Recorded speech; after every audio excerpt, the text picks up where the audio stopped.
Hello, everyone. Welcome to our newest episode of the Cosmic Matrix podcast with your host, myself, Laura Matsu, and Bernhard Gunther. And in this podcast, we are going to be discussing how to work through 5 common relationship challenges that we've basically seen in our coaching, in our group program, Embodied Soul Awakening. And we just see overall that relationships have become more and more challenging during this time of transition. So, people are longing for deeper, more soul-based relationships. We're seeing a lack of relationship skills in people. So we're going to address 5 really important topics that we see are really common for both single people and people in relationships. So there's something in there, whether you're in a long-term relationship or you're just single right now or even dating. But before we go into that, we have actually an announcement. We have a very rare masterclass coming up, a 3-hour live training. It's online, and it's about evolutionary relationships and how to use relationships as a path of awakening. And we're going to give you some of the most crucial tools you need to do that. So this is going to be on October 6th at 12 to 3 p.m. PST. If you can't make it live, we're going to send out the recording to everyone. And it's going to be Bernhard and myself. We also have a special guest teacher, a relationship psychotherapist, Leanne Lopinto. And this is really our first time we're going to be offering a 3-hour class on this topic. So this class is for everyone. So whether you're single, dating, in a long-term relationship or marriage, it's going to have something for you. And so some of the topics we're going to get into, one central piece is how can you use relationships as a path of evolution? How to attract and create the kind of relationship that you want. Why do you keep attracting or being attracted to partners who aren't right for you? We're going to address that topic, very common.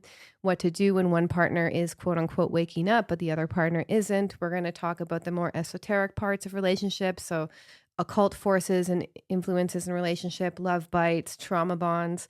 And we're also going to really talk about what we feel is the secret to divine union. And it's not anything you've heard out in the New Age community, that's for sure. We're also going to talk about relationship repair and how navigating conflict is like fundamental for growth in relationships. And we're also going to do a demonstration as well, demonstrating a primary communication skill that we feel that you need in order to make your partner feel seen and heard. So if you want to join us, just go to the website Evolutionary Relationships Now. Again, that's Evolutionary Relationships Now. And also you can check out Bernhard's website, veilofreality.com, where he has a poster for it as well. Yeah, it's evolutionaryrelationshipsnow.com, all one word.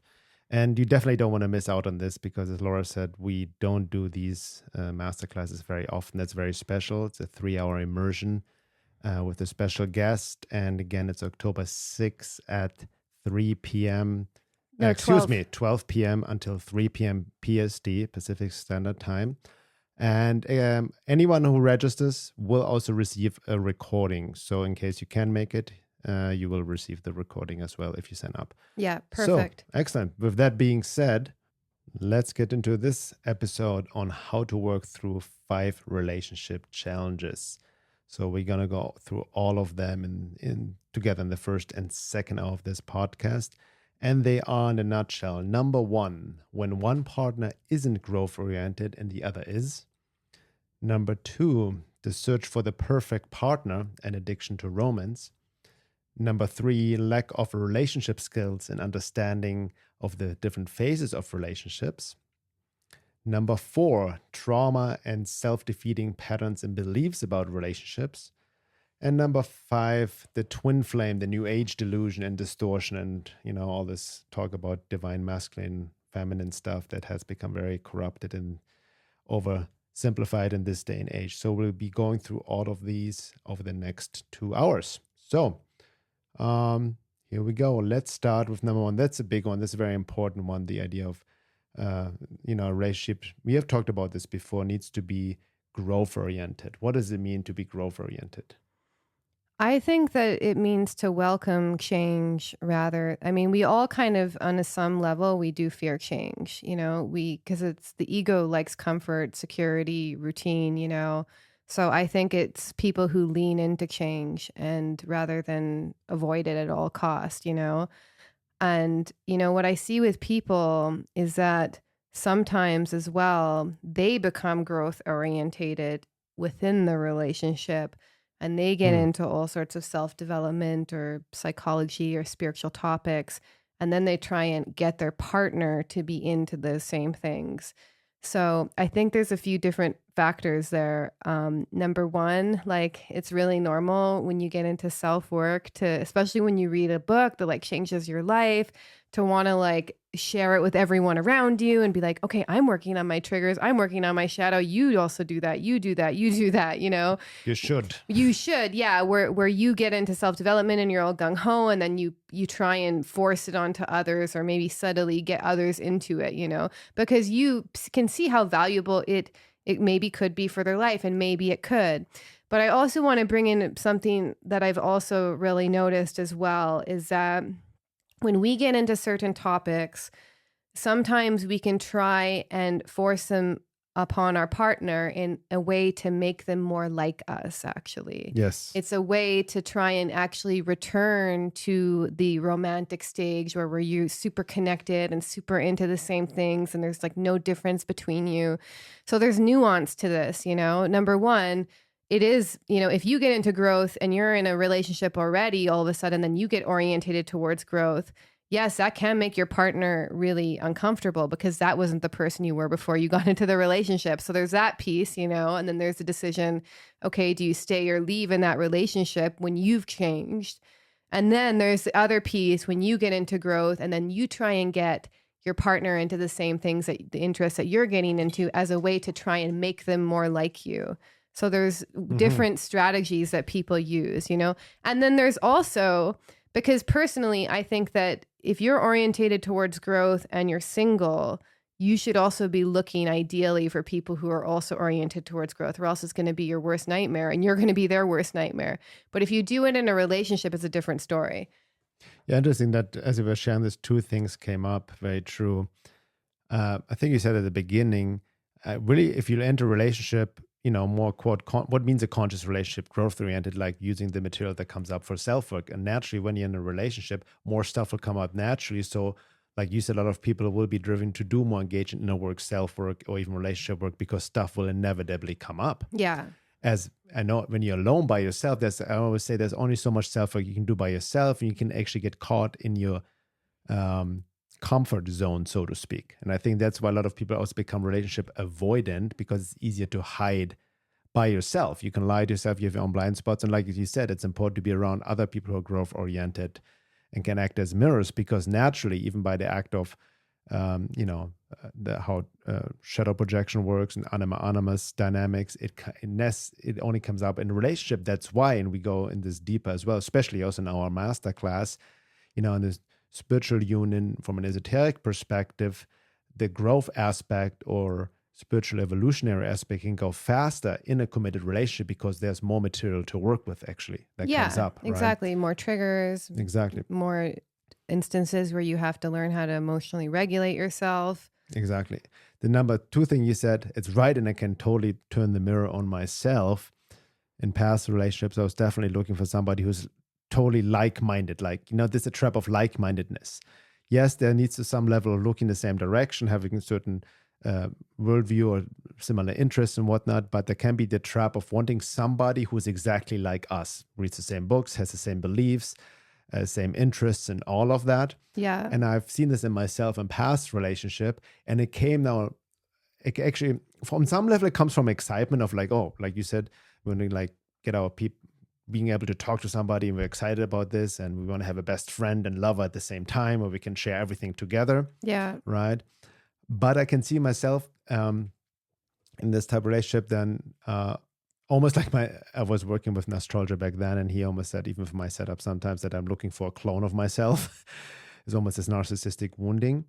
But in a sense, it was actually coming from my own insecurity of not really valuing myself, right? And needed almost like I needed the validation from my partner to believe and know all this. It's a codependency thing. Codependency thing, exactly. Yeah, exactly. That's where it's coming from. So we need to be very careful not to abuse this idea of especially everybody like-minded, especially with what's happening in the world nowadays. Yes, There's a lot of happening though, certain splitting, and there's almost a timeline split, which I talked about this as well. And it needs a certain like looking the same direction, but there's the trap of, wanting to be completely like-minded on all levels, and we're almost, people unconsciously looking for a clone of themselves. Exactly. And then one more piece to that is that we have to understand that everyone does, like, we're all in the process of evolution. I feel that really truly. And it can be also involution, where we're destroying something before something new is built, which looks very destructive, but it's involution and evolution, right? But we all grow at different rates, basically, so if you're like a Scorpio Plutonian person, like I am, or Bernhard even, you tend to like gravitate towards what you can work on and grow in, and so you tend to move towards that, but more earthy people actually grow at a slower stage. So it's like, we have to just, this idea of like growth orientated and the other is, I get it, because I do see people can be very fixed in their mindset, like. And the thing with fixed mindset relationships is that they tend to want like unwavering devotion. Like, you stay the same, I stay the same. You like me as I am, I like you as you am. And there's this hidden agreement that neither of us are allowed to change. And that, again, is people want to stay in this kind of symbiosis. They want things to stay the same, but then they grow stagnant over time. Yeah. And so, there's two types of also couples, which you're going to talk about later. There's a conflict avoidant couple who tend to basically avoid even talking to one another about their differences. And then the relationship gets stale and many things get ignored and pushed under the rug. And it not only affects it really affects the vitality of the relationship, but it makes people actually drift apart over time, because you think that in order to maintain the stability of the relationship, you're not sharing the different things that you're interested. You're not sharing your true feelings. And you think maybe unconsciously that maintains the status quo of the relationship, but it actually erodes it over time. That's one couple. And then there's a more hostile, angry couple. I'm using words from a developmental model of couples therapy, by the way. There's a hostile, angry couple who tend to fight a lot, and they fight a lot because they want to make their partner like them. And they get very anxious when their partner has a different opinion or different interests, different views. So we're going to address that later on how to deal with those certain couples, but also to acknowledge that, you can't force your partner to change, and then really be honest with yourself about where you're coming from if you're in a relationship. If you're single and growth is a top value for you, you need to decide that for yourself, Then also look for people who are growth orientated right off the bat, and then also understand they might grow at a different phase than you too. It might take them longer to warm up to certain things or whatever. And then also, one partner changing in a really sincere way can change the system. That's one theory from family systems theory that we know is true. So even in your own family of origin, you changing can actually change your parents, change your brothers, on a subtle level. Bert Hellinger talks about that in family constellation work as well. So just knowing that your change affects the whole system can be really an important concept to understand. Yeah, because one of the big things we have seen and also heard by the way, our colleague and friend Leanne Lopinto will be also guest speaker at our master class on evolutionary relationship. Noticed that in her practice working with people and couples, that quote unquote one person is waking up, the other is not. Maybe it can be related to what's happening in the world and whatnot. And there's a splitting within family and friends and whatnot. And sometimes, separation is needed. But what we have also seen a certain like fallacy and projection in that, and kind of abuse of this word, like, oh, I'm doing all the work my partner is not doing. Want to do all this, my partner is not. That can most often stem from a sort of projection onto the other person, or like you mentioned, wanting the other person to be a certain way. Yeah. And they're not really applying the work themselves, right? Yeah. Or they want to go back to the earlier stage of symbiosis, the romance phase, and and then it tends to starting actually the projections line into really blaming the other partner. Oh, you're not doing this, you're not reading this, you're not doing the work, I'm doing the work. And it's actually not not truly that person is waking up. It's more that person is projecting, not really doing the work. Because like you said, when you sincerely do the work, even one person, it can change dynamic. Because there's the fallacy, like the idea it takes two to tango is quite right, but everybody's in different stages of evolution, different lessons. Even evolutionary astrology shows that very well with the different transits. So we cannot expect our partner to do exactly the same work we're doing. It happens in different phases, and there's a different dynamic. Yeah. But what we have seen, and that's really fascinating, even our online program, which we have done for a number of years now, our 12-week program, Time of Transition, about it's all awakening, where we go also relationship stuff, especially go deeper into shadow projection, trauma work. We've seen with some people that also were disillusioned in a relationship. They think they're waking up, their partner's not doing anything. They were blaming their partner at the beginning, and then going through the process, understanding shadow work, trauma work, they realize, oh my God, I was actually projecting on my partner. There's a lot of stuff I need to face. And I wasn't looking within myself. And the more I worked really on myself and applied the work myself, my partner then actually, was then more receptive. It changed in his own way, so to speak, or her own way. Yeah, I've heard that multiple times. So, there is really it all comes down to your own relationship to growth as well, and your own relationship to other people's growth. Because the truth is that every person grows at a different rate. Every person has even seasons that they get really into growth, and then they might just kind of chill for a bit. It happens even for the most growth orientated person. There's like peaks and valleys all the time. So that's one thing. And then also, like, where is it coming from?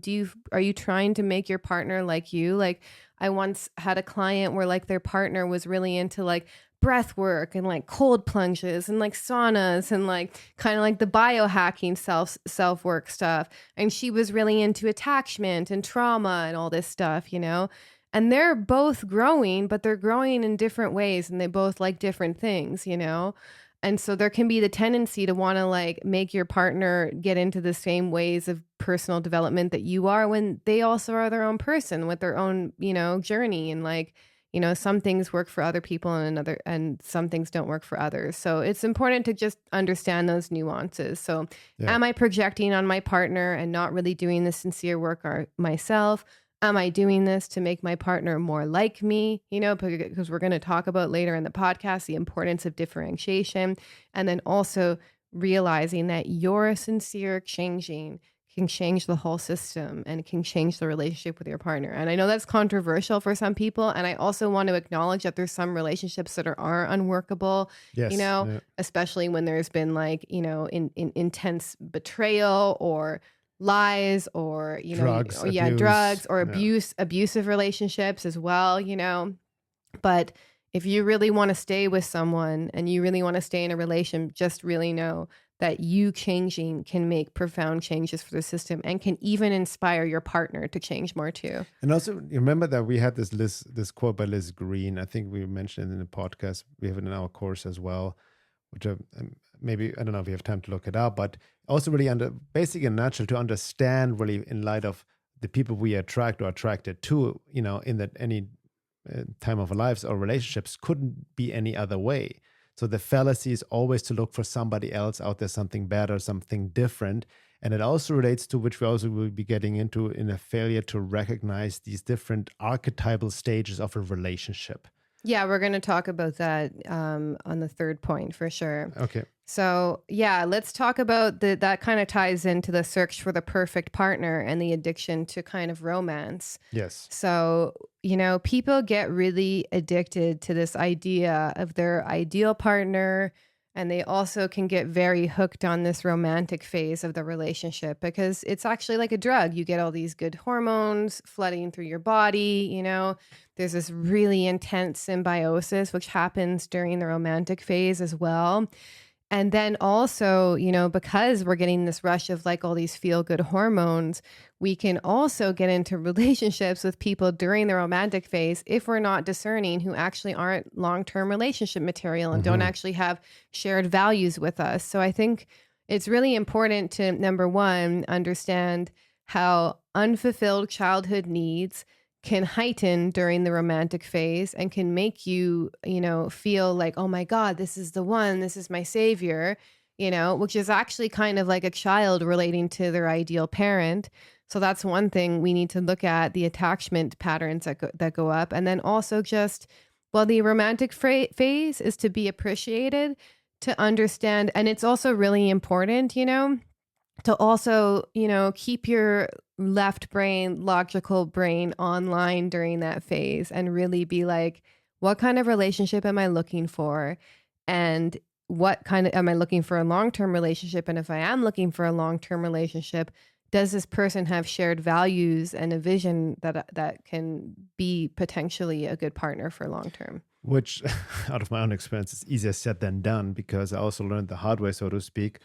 There's a common rule, like in the sense of, because the romantic phase can also very much basically correlates to positive shadow projection in Jungian terms. You project a lot of stuff, qualities on your partner through this idealized lens, and he or she are not really, inhibiting these qualities. You're just projecting them on them. And the reason you project them, because unconscious, childhood wounds, all this stuff, you look for something to fulfill yourself. You look actually in esoteric terms for your essence. And the stronger the projections, the stronger the romantic high with all the emotional bliss, the butterflies in the stomach, like thinking of your lover all the time, the stronger the fall will, then the disillusionment will come later, right? Because there are a lot of unconscious material is being stirred up, so to speak. And then also on top of it, the sexual connection, all of that, just on a basic hormonal, biological level. So that's being all activated, and that's most often mistaken as true love. I mean, most of the songs, I think we've mentioned it before, that the so-called love songs are just based on this romantic phase and love hurts and all this stuff, or Hollywood movies and all that. So we have this distorted idea of what actually true, deeper love commitment is beyond the romantic phase. And also I want to mention what Rani, when you were saying that in Gurdjieff's terms or Almas's terms, and when it comes to relationship, you can be really attracted to somebody just based on personality, superficial personality, or sexual attraction, or just physical appearance. And it's just personality attracted to personality, but not be a match from a level of essence, from a level of true self. Mm-hmm. So you can literally, quote unquote, fall in love with somebody who's actually not a good match for you in the long term. Yeah, yeah. And, both anxious and avoidant attachment types can be addicted to romance, and they often keep finding each other. So anxious types tend to dive really fast, really hard in a relationship, often will even have sex really fast, because they use it as a way of maintaining the connection. And avoidant types as well are known for kind of love bombing, and you're the one, but then they go cold after, So I think it's really important to, number one, understand your attachment style and really work on developing secure attachment within yourself if you're single before you get into a relationship, and also when you're in a relationship as well. And then also just be a little bit aware of the romantic phase and how intoxicating it can be. And then just be clear as well. What are your values that are most important to you before you get into a relationship? Literally write them out, and then write out your deal breakers. So if a person has one of these, you are this is a red flag. So, and then the last thing is look at what you bring to the table as well. So you're going in there with a secure sense of the value that you add to a relationship. You're also getting clear on what values are important to you. So whether it's growth, whether it's an interest in spirituality, whatever it is, you need to know what you're looking for, because the romantic phase can hit you at any point in time. If someone reminds you of a past lover, or someone it can just intoxicate you. So you really got to have 1 foot in reality when this phase hits you. Maybe you quote unquote fall in love with the profile picture on Facebook. Yeah, exactly. And then you fill in the blanks about who this person is based on your projections, So even understanding your positive projections as well is really important. And then another thing I want to add is that the perfect partner actually doesn't exist. Mm-hmm. And you might feel that they're the perfect partner in the romantic phase. But then once you get in phase 2, which we're going to talk about in a moment, the differentiation phase, you're going to realize that, no, this person is actually very different to you. So, it's really important to just really get clear on those values, what's really most, and don't spend some time thinking about this. What I did actually, when I was kind of taking stock of my relationships, is I looked at my relationships and I looked at the things that I loved most about my relationships that didn't work out, but worked at a certain point in period. And then that became my list, you know? And then the deal breakers, I wrote like all of the most like abusive, toxic relationships. I just took notes from that, you know? So like take stock of your relationship history and really see like, okay, like what worked, what didn't work, you know? Just be practical and realistic about it, because it's kind of like similar to the Taurus Scorpio axis, you know? Scorpio, you know, this is in the place where the nodes are right now. But Scorpio is like intense drama, even trauma bond kind of relationships. And the Taurus North Node, which is where the North Node is until February, is about, no, how can we create stable relationships that we nurture over time so they're not like fall hard and fall fast based on shared values. So we want to look for these more stable relationships if you want a long-term relationship. Yeah. So in that light, also understanding the romantic phase, like I mentioned before, is fueled with positive shadow projections. And then obviously when a disillusionment happens, as it happens, and a romantic phase can last up to 2-3 years, by the way. So many different weeks, months, 2-3 years. Each situation is specific, but ultimately then the shadow comes out, and then you will see, oh, my partner's changed, you're not who I thought I was, and all these basic changes from positive projections to negative projection. Then we blame the partner that he or she didn't live up to this idealized image we had, or stuff comes up we were just avoiding, and as it necessarily comes up. But that's the phase of the commitment, of when the work really starts. And a lot of people who are like really addicted to this romantic phase, or just sexual illusion, attraction, whatnot, then they terminate the relationship and then just look for the next fix. And they're like this serial monogamist, so to speak. You know? Yeah. And then that's also classic avoidance strategy. Avoidants don't like dealing with the hard stuff, and they leave when it gets hard, typically, you know, which sends the anxious person like off the deep end. And then they also go off and do the same, usually as a defense mechanism. So, you know, we want to also look at like, I mean, we're going to talk about it, but basically what happens is the romantic phase binds people together in symbiosis. You feel super connected to them.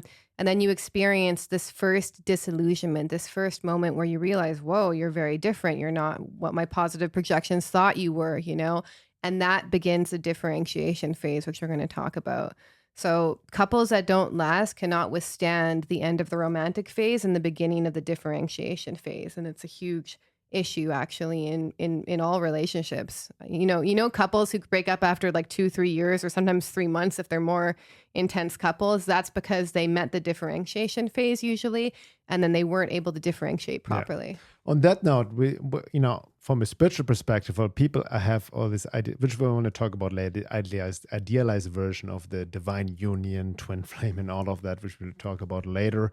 But from a spiritual perspective, the search for the perfect partner, what people are actually looking for unconsciously, is a relationship with God and the divine, their true self essence. That's the most important relationship.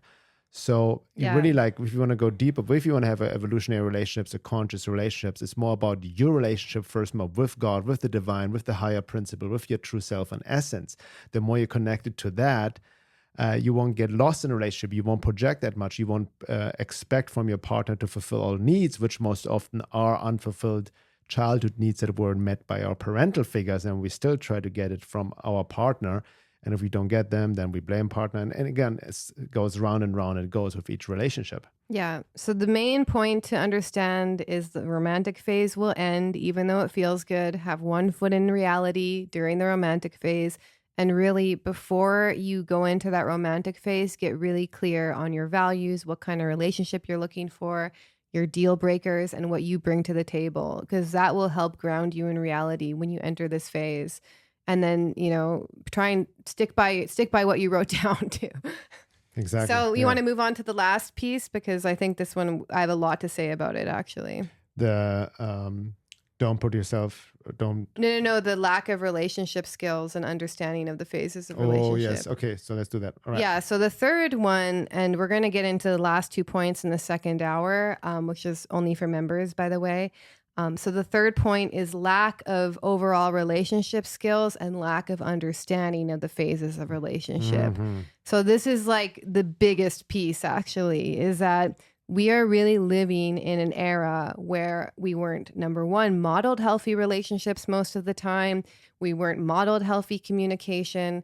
We weren't told about, like, how to have a difficult conversation, how to express an opinion that's different than our partner, and a lot of our parents actually didn't have the greatest relationships ourselves. So like, we're really forging new territory here. So we're trying to bring all of this amazing, consciousness we've had around attachment and trauma and developmental trauma and complex PTSD, which is relational trauma. We're trying to bring all of that understanding and healing into this new phase of relationships, which is why we called our masterclass Evolutionary Relationships, because my view is that all relationships actually serve your evolution. And if you get on board with that, then it can actually accelerate. They can be used as a spiritual path, basically. Mm-hmm. But in order to do that, you actually have to have some relationship skills and also understand the phases of relationships so that you don't get caught constantly trying to go back to the romantic phase, the symbiosis phase,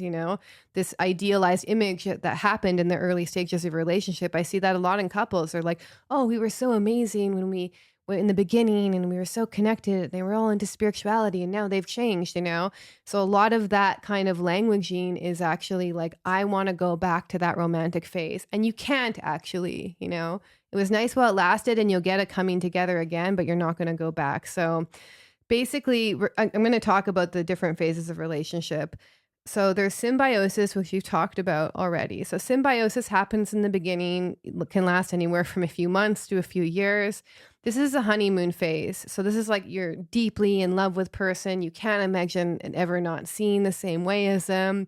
And we've all been there, but it doesn't last. So that's the first phase. It is basically the romantic phase. The romantic phase, exactly. And then the mark of the end of the romantic phase, according to Ellen Bader, which is this amazing couples therapist that we follow, she says that there's this first disillusionment, there's a first fight, there's a first realization your partner isn't exactly the person that you thought they were, and then begins a differentiation phase. So this is the hardest phase, and this is the phase where most couples actually stagnate, stall, or they break up. It happens, the breakup actually happens after a failed differentiation stage.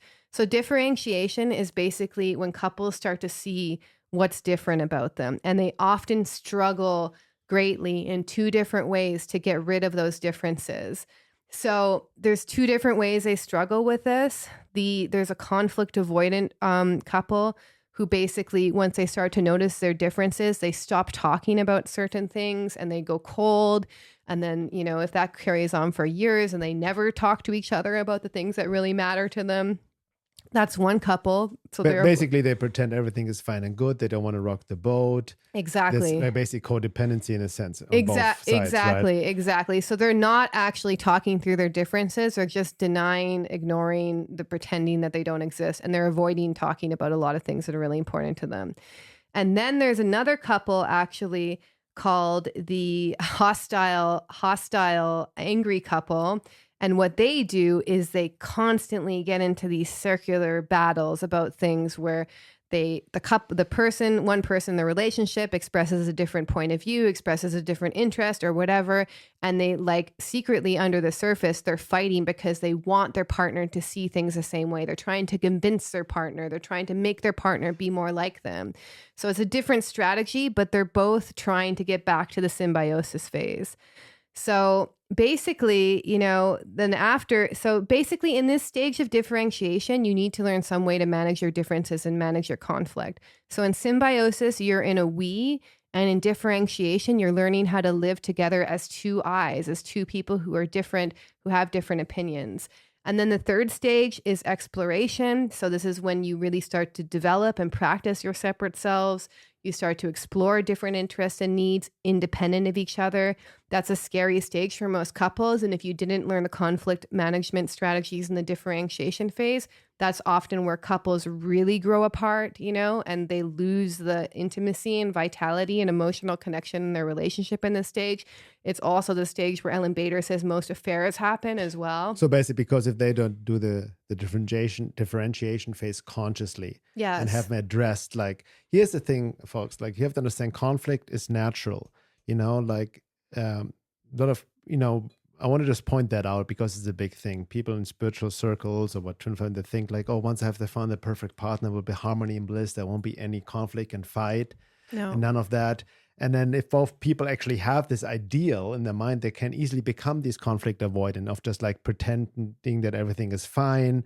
But a lot of things are happening behind the scenes, under the shadows, and it's being swept under the rug. That's why, again, a length of the relationship not equals quality, because you can live in this almost like a codependent, unacknowledged, avoidant type of relationship for many, many years. Yeah. And it's just stale. It's just nothing happens. Yeah, I see a lot of couples like that, especially couples who've been together for a long time. Exactly. And so there needs to be this conscious differentiation phase, because for the matters you mentioned, in the exploration phase, where it's needed that each partner need to do their own thing and explore and kind of consciously separate in that sense within the container of the relationship, then as you said, that's when the adultery happens, most affairs, or people decide maybe, oh, well, I'm going to be polyamorous and all of that, or one partner is just watching porn and all of that. So that's kind of exactly, it's happening a lot, and people not aware of that. So go ahead. And so just to finish it off, I'll just go through the last two quickly. So then there's rapprochement. This is when couples feel secure enough in their separateness, they are accepting of their differences, and then they begin to turn towards each other. But they turn towards each other now as two individuals. So the connection, it's like you return back to your partner with your newfound sense of individuality, have gone through the symbiosis phase, have gone through the differentiation phase, and then you can turn back towards. And that's when this is the point when you really see couples you very rarely see them, but I've met couples like this where they really love each other. They still hold each other's hands, but they're still unique people, so that's that rapprochement phase. And then there's synergy, basically that's the final stage, and this is deeper, more intimate connection. Each person in the relationship knows that they're loved as they are, as an individual. They don't have to hide parts of themselves as they did early on. And then there's this nice mix of independence and interdependence that coexist. And the most important thing about this is that no stage can be skipped. Yes. So these are archetypal. Yeah. So the skills that you develop in one stage builds on the other and it provides the foundation for the stages that follow.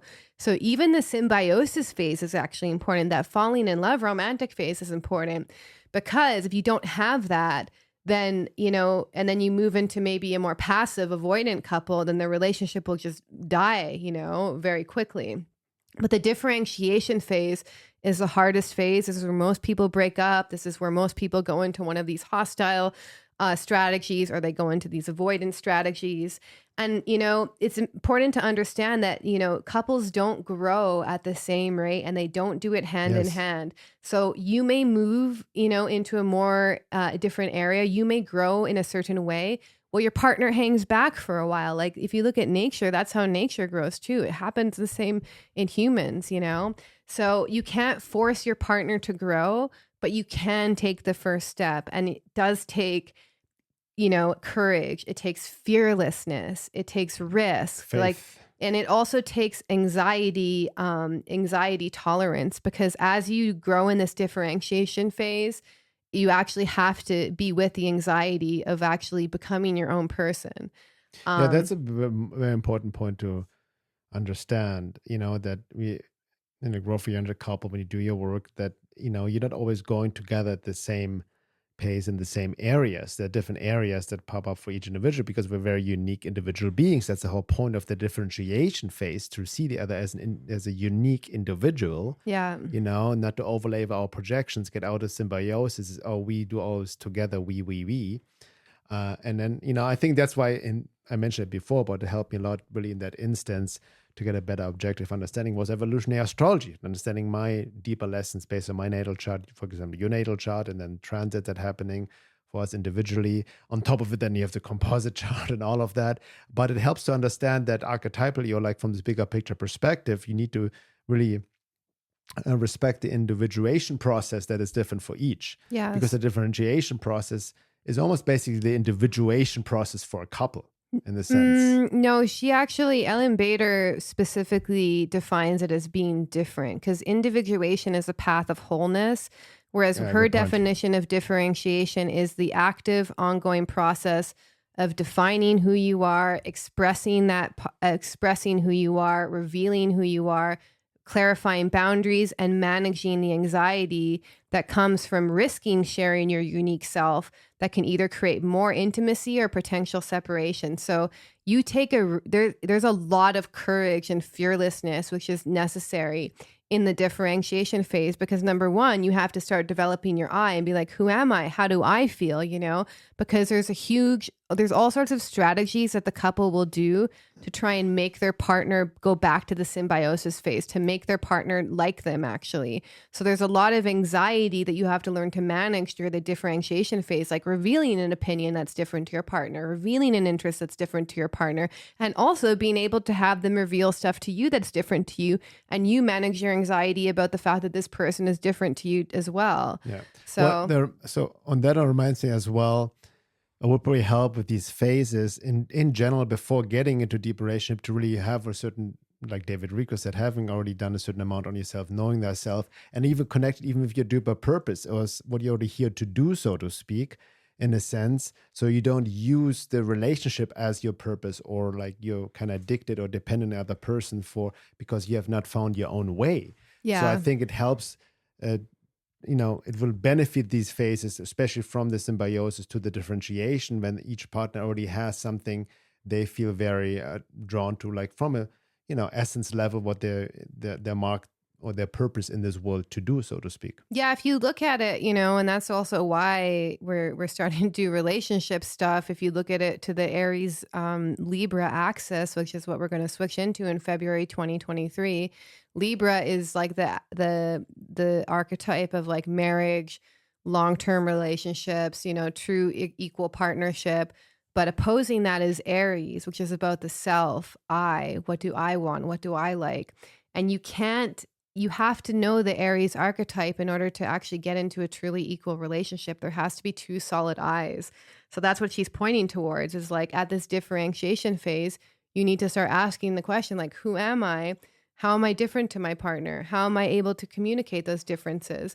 And it's also about, a huge piece of this is, which there's no way we could do on the podcast, but we're going to do a little demonstration during the masterclass, is about being able to stay in your own center when your partner is sharing an opinion that's different to you, that maybe you don't agree with, without getting overly emotional, without reacting to their emotions, without just changing your mind to agree with them, even though you don't genuinely agree with them, just to keep the symbiosis phase, or get flooded by their emotions. So it's basically learning how to stay in your own center when your partner expresses these differences, actually.